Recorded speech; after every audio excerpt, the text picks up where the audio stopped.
नमस्कार, मैं हूं शिवानी पांडे और आप देख रहे हैं 4PM। दोस्तों, ट्रंप झूठे हैं, ट्रंप गद्दार हैं और धोखेबाज हैं। इसका पर्दाफाश खुद अमेरिकी मीडिया ने कर दिया तो बवाल खड़ा हो गया है। पूरी दुनिया को रिपोर्ट में बताया गया कि ट्रंप बहुत बड़े झूठे हैं। एक तरफ बड़बोले ट्रंप को अमेरिकी मीडिया ने ही दुनिया के सामने बेनकाब किया, तो वहीं दूसरी तरफ ईरान के साथ जंग में बुरी तरह मात खाने वाले ट्रंप ने पहली बार खुद माना कि ईरान अमेरिका पर भारी है। ट्रंप खुद कह रहे हैं कि ईरानी लोग बहुत ताकतवर हैं, मैं उनका सम्मान करता हूं। तो कैसे ट्रंप ईरान के सामने नतमस्तक हो गए हैं, इस पर बात करने से पहले ट्रंप की किस झूठ का पर्दाफाश हुआ है उसकी बात करते हैं। दरअसल दोस्तों, अमेरिकी राष्ट्रपति डोनाल्ड ट्रंप ने हाल ही में अपने सुपर पावर की ताकत का गुणगान करते हुए कह रहे थे कि ईरान की मिसाइल और ड्रोन लॉन्च करने की क्षमता काफी कम हो गई है और उनके हथियार कारखाने और लॉन्चर पूरी तरह बर्बाद हो चुके हैं। लेकिन अब उनके इस झूठ का सच अमेरिकी मीडिया ने सबके सामने खोल कर रख दिया है। CNN, जो अमेरिका का ही नहीं बल्कि 24 घंटे समाचार प्रसारित करने वाला दुनिया का पहला चैनल है, उसने ट्रंप को बेइज्जत कर दिया है। CNN को जो जानकारी मिली है उसके मुताबिक ईरान की करीब आधी मिसाइल लॉन्चिंग क्षमता और हजारों ड्रोन अब भी एक्टिव हैं, जो पूरे इलाके के लिए बड़ा खतरा बने हुए हैं। रिपोर्ट में खुलासा किया गया है कि जो ट्रंप बार बार अपनी शेखी बघाड़ते हुए ईरान को कमजोर करने का दावा करते हैं, असल में सबसे झूठ और उनकी मनगढ़ंत कहानी है। ईरान के करीब आधे मिसाइल लॉन्चर अभी भी पूरी तरह सेफ हैं। इसके साथ ही लगभग 50% ड्रोन अभी भी उनके पास मौजूद हैं। हालांकि अमेरिकी और इजरायली हमलों ने ईरान की सैन्य ताकत को कुछ हद तक कमजोर जरूर किया है दोस्तों, लेकिन कई मिसाइल लॉन्चर और तटीय क्रूज मिसाइलें ईरान के पास बरकरार हैं। ये मिसाइलें खासकर स्ट्रेट ऑफ हॉर्मुज में जहाजों के लिए बड़ा खतरा पैदा कर सकती हैं। जबकि पेंटागन दावा कर रहा है कि ईरान की मिसाइल और ड्रोन लगभग 90% तक घट गए, मगर खुद अमेरिकी मीडिया दावा कर रही है कि ईरान के पास आधा से ज्यादा स्टॉक भरा हुआ है।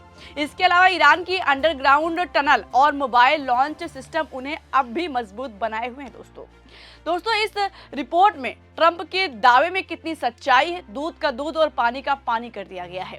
ट्रंप के चेहरे से झूठ का नकाब उतर गया है, जिससे ट्रंप लज्जित दिखाई दे रहे हैं। अपना मुंह छुपाने के लिए ईरान को ताकतवर कहने लगे हैं। खबर देखिए क्या लिखा है, ईरानी लोग बहुत ताकतवर हैं, मैं उनका करता हूं सम्मान। जंग के बीच ट्रंप का नया चौंकाने वाला बयान।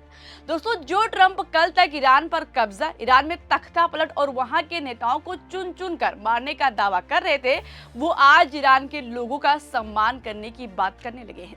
ये बात कुछ लेकिन हजम नहीं हो रही है। कहीं इसके पीछे ट्रंप का कोई षड्यंत्र तो नहीं है जो वो रच रहे हैं। अचानक ईरान से जारी जंग के बीच ट्रंप ने एकदम से पलटी मारते हुए ईरान के लोगों की तारीफ शुरू कर दी है। दोस्तों, कहीं ईरानी जनता को IRGC के खिलाफ तो नहीं खड़ा करना चाहते हैं। दोस्तों, एक इंटरव्यू में ईरान के लोगों को लेकर डोनाल्ड ट्रंप ने कहा कि ईरानी लोग बहुत ही शक्तिशाली और दर्द सहन करने में सक्षम होते हैं और वो उनका सम्मान करते हैं। फिलहाल दोस्तों, ट्रंप अगर किसी की सबसे ज्यादा तारीफ करने लगे तो समझ जाओ कि वो पीछे से कुछ खेल करने वाले हैं, क्योंकि ट्रंप के अंदर सामने से वार करने की हिम्मत नहीं है, बल्कि पीछे से और धोखे से वार करते हैं। अभी हमने देखा था कि पहले 2 दिन तक युद्ध रोकने का दावा किया, फिर हमला कर दिया। इसलिए ट्रंप की बातों पर अब भरोसा करना मुश्किल हो गया है। उनके पास सिर्फ एक काम बचा है, झूठ पर झूठ बोलकर दुनिया में अपनी इमेज पॉजिटिव बनाना। लेकिन कैसे बनेगी जब खुद अमेरिकी मीडिया ट्रंप को झूठा घोषित करती है। इससे पहले भी ट्रंप जलील हो चुके हैं। दोस्तों, आज सत्ता की आंखों में आंख डालकर पत्रकारिता करना मुश्किल हो गया है। हमारे 4PM नेशनल यूट्यूब और फेसबुक चैनल को, जिससे आपका प्यार और विश्वास हमेशा से मिलता रहा है, उसे बंद करके सरकार ने ये साबित कर दिया है कि वो आपके सवालों से कितना डरती है। मुश्किल दौर है, लेकिन हम ना रुके थे और ना ही रुकेंगे। हम सच के लिए हमेशा लड़ते रहेंगे। ऐसे में 4PM यूपी को ज्यादा से ज्यादा ज्वाइन करें और स्वतंत्र पत्रकारिता को जिंदा रखने के लिए जितना हो सके हमारा आर्थिक सहयोग करें। आपके सहयोग से ये जंग हम जीत कर रहेंगे। जब ट्रंप ने दावा किया था कि ईरान ने खुद अपने देश की 175 से ज्यादा स्कूली बच्चियों को मार डाला है, ट्रंप का कहना था कि मिनाब शहर के स्कूल पर ईरान ने मिसाइल गिराई थी, जबकि हमला अमेरिकी गलती का नतीजा था दोस्तों। इसका खुलासा अमेरिकी सेना की शुरुआती जांच में हुआ। अमेरिका के फेमस अखबार न्यूयॉर्क टाइम्स ने यह खबर अमेरिकी अधिकारियों के हवाले से दी।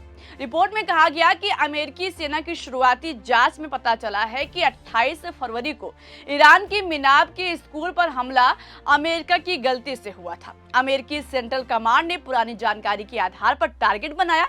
डिफेंस इंटेलिजेंस एजेंसी यानी DIA ने पुराने डेटा दिए, जिसमें स्कूल की इमारत को अभी भी सैन्य हिस्सा बताया गया था, लेकिन वास्तव में इमारत 2013 से 2016 के बीच स्कूल में बदल चुकी थी।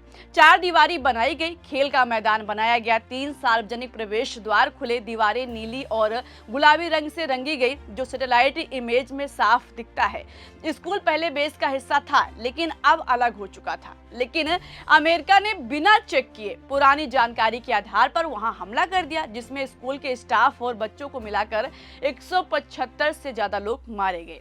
दोस्तों, लगातार ट्रंप झूठ बोलने की हदें पार करते हैं, हमेशा ईरान को बदनाम और कमजोर करने की कोशिश करते हैं, मगर हैरानी की बात है कि हर बार उनके झूठ का चिट्ठा खुद अमेरिकी मीडिया खोलकर सबके सामने रख देती है। फिलहाल जिस तरह से ट्रंप बार बार बेइज्जत होने के बाद बाज नहीं आ रहे हैं, ऐसे में सवाल उठ रहा है कि कहीं अपना मानसिक संतुलन तो नहीं खो चुके हैं। कभी ट्रंप कहते हैं कि ईरान हमें अपना सुप्रीम लीडर बनाना चाहता है, कभी ट्रंप कहते हैं कि हम जंग जीत रहे हैं जबकि ईरान से पिटते रहते हैं, कभी कहते हैं कि हमें हॉर्मुज से कोई मतलब नहीं, फिर उसके बाद पलटी मार लेते हैं कि जब तक खुलेगा नहीं युद्ध रुकेगा नहीं। कभी सेक्स पर बात करने लगते हैं, डांस करने लगते हैं। ट्रंप की इन्हीं हरकतों और बयान से सवाल उठ रहा है कि क्या अपना मानसिक संतुलन खो रहे हैं। फिलहाल दोस्तों, यहाँ पर एक चीज साफ है कि ईरान की सैन्य क्षमता पूरी तरह खत्म नहीं हुई है और इसे पूरी तरह नष्ट करना अमेरिका की बस की बात नहीं है। चाहे ट्रंप कितनी जोर आजमाइश कर लें, लेकिन ये युद्ध का अंत आसानी से होने वाला नहीं है। इस खबर में अभी के लिए इतना ही। इस खबर पर आपकी क्या राय है? आपकी जो भी राय हो अपनी राय कमेंट बॉक्स में जरूर बताइएगा। अगर वीडियो पसंद आई हो तो लाइक और शेयर करना मत भूलिएगा। बने रहिए 4 PM के साथ। नमस्कार।